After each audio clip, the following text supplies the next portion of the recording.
There's a very simple experiment that can reveal more about your personality than you might think. I want you to think about the last time you came home exhausted. You looked at the couch.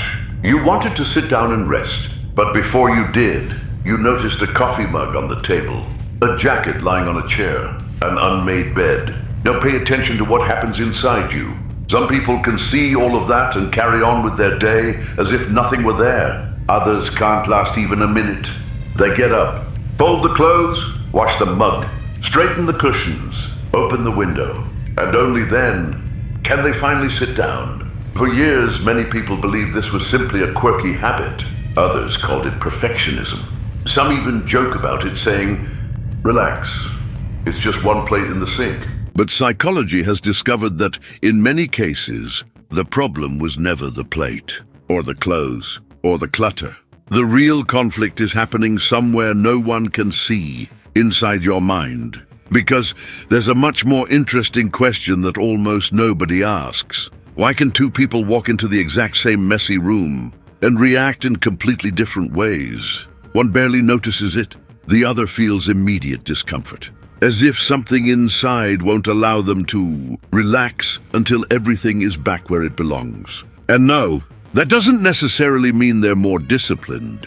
It doesn't mean they have more free time. In many cases, it simply means their brain interprets the environment differently.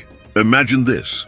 It's Friday night. You've had an exhausting week. All you want is to get home, kick off your shoes, and relax. You open the front door, but before you even sit down, your eyes begin scanning the room. A coat draped over the couch, papers scattered across the table, a glass you forgot that morning, a few dirty dishes waiting in the kitchen. Nothing serious, nothing that couldn't wait until tomorrow. And yet, you still can't relax. Your body is finally home, but your mind is still working. The strange part is, nobody is forcing you to clean. No one's coming over. There's no deadline. Nobody is judging you. So why do you feel that urge? Because the human brain doesn't look at a room the way it looks at a photograph. It interprets it. Every object that's out of place becomes a tiny reminder. This still needs to be done. This isn't finished yet. Don't forget about this. Now imagine that feeling repeating itself. 10 times, 20 times, 50 times. Without realizing it, your mind begins collecting dozens of unfinished tasks. Even if you're not consciously thinking about them, your brain is... That's why so many people say something that sounds exaggerated, but perfectly captures how they feel. I can't think when everything is this messy. And they may be far more right than they realize. Because your brain is constantly spending energy filtering information. When your surroundings are overloaded with visual stimuli, it has to decide what deserves attention and what should be ignored. That effort is invisible. It doesn't hurt. It makes no sound. But it's there. And the longer it continues, the more mentally exhausting it becomes. Now understand something important. This video isn't really about cleaning, or decorating, or having a picture-perfect home. It's about something much deeper. It's about how the space you live in slowly becomes a silent reflection of the way your mind feels. Think about the hardest moments of your life, when you felt overwhelmed, anxious, sad, or completely drained. What was one of the first things you stopped doing? Most people give exactly the same answer. They stopped making the bed. Dirty dishes started piling up. Clothes stayed on the chair for days. It didn't happen because they were lazy. It happened because when your inner world begins to fall apart, your outer world is often the first place to reflect it.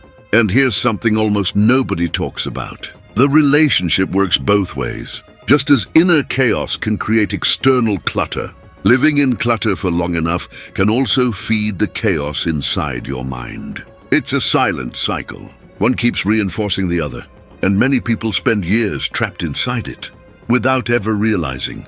But there's another group of people who, even on their hardest days, do something rather interesting. Before trying to solve their biggest problems, they make the bed, fold the laundry, wash the dishes, organize their desk. From the outside, it looks like an ordinary routine.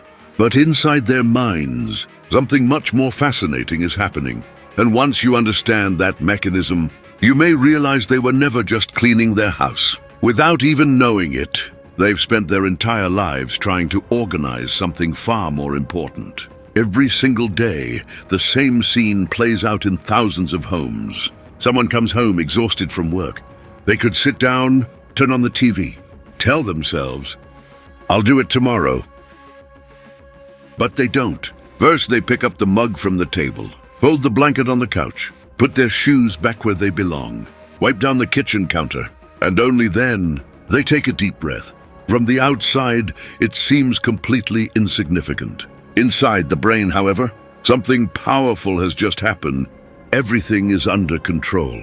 And that feeling is worth far more than most of us realize. Because sooner or later, everyone discovers an uncomfortable truth. Most of life is beyond our control.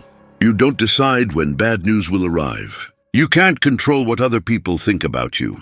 You can't stop someone from disappointing you. And you have no idea what next week will bring. We live surrounded by uncertainty, and the human brain has never been particularly good at dealing with uncertainty. It needs to believe there's still somewhere, some small corner of life, where it can make a difference. That's why for many people, keeping their home organized has never been just another household chore. It's a quiet way of telling the mind, there are still things I can put back in order. And the moment that feeling returns, even if it's only for a few minutes, anxiety begins to lose some of its power. But something even more interesting happens. Many people believe organized people simply have extraordinary discipline. Reality is usually very different. Watch someone who's kept their home tidy for years. They don't seem to be constantly forcing themselves. They don't look like they're fighting laziness every morning. They simply act. They pick something up as they walk past it. Wash a plate the moment they're finished eating. Hang up their jacket as soon as they walk through the door. They don't negotiate with themselves. They don't wait until they feel motivated. And that's the real difference. Most people believe motivation comes first, and action follows. But very often, the opposite is true. Action creates the emotional state. You don't organize because you already feel good. Many times, you begin to feel better because you chose to organize. It's a small shift in perspective, but it completely changes the way we understand this habit. Now think about someone who constantly says, "This weekend I'm finally going to clean the whole house." Saturday arrives.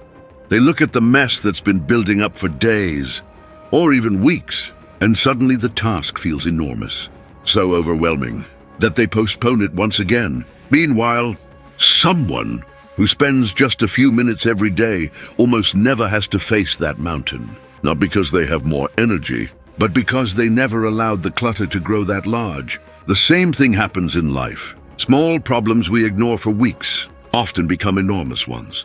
The conversations we avoid, the decisions we postpone, the emotions we keep buried, everything we leave for someday eventually begins taking up space, not only in our homes, but inside our minds as well. Maybe that's why people who care for their environment quietly develop another skill without even realizing it. They learn how to close open loops. They don't leave too many things unfinished, not because they're perfect, but because, even without studying psychology, they instinctively understand that every unfinished task continues occupying part of their attention. Eventually, something fascinating happens. The house stops being just a place to live. It becomes a quiet reflection of the relationship you have with yourself. Because nobody cleans a room to impress the furniture. They do it because of how they want to feel when they walk inside. And that changes everything. However, there's something important that also needs to be said. Keeping your home organized doesn't automatically make you happier. And a spotless house doesn't necessarily mean a peaceful mind. Some of the most organized people still struggle with anxiety, sadness, and worries. The difference is that they've found a small ritual that helps them regain a sense of stability whenever everything else feels uncertain. And perhaps that's the real lesson. You don't need a magazine-perfect home.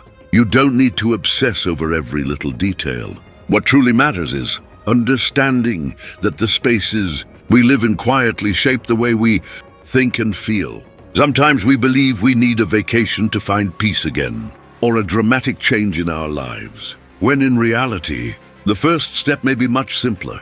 Make the bed, put away your clothes, wash a single plate, open a window. Tiny actions that seem almost insignificant, yet they tell your brain something incredibly powerful. I'm taking care of the place where I live. Yeah, and I'm taking care of myself. Because in the end, this video was never really about cleaning. It was about a deeply human need, the need to create a little order when the world feels overwhelmingly chaotic. And maybe that's why some people simply can't relax until everything is back in its place. Not because they love cleaning, but because for a few moments, the noise disappears. And when the noise disappears, the mind can finally breathe. But before you go, I'd like to ask you something. Think honestly about your own life. Are you someone who can't truly relax when your surroundings are messy? Or can you live with clutter for days without it bothering you? And why do you think that's true in your case? I'd love to hear your thoughts in the comments. Every experience is different, and your story might help someone else understand themselves a little better. If you enjoy exploring the psychology behind everyday human behavior, be sure to subscribe to the channel, because sometimes the smallest habits reveal the biggest truths about who we really are. And in the next video, you may discover something about your own mind that has been right in front of you all along. Thanks for watching. I'll see you in the next video.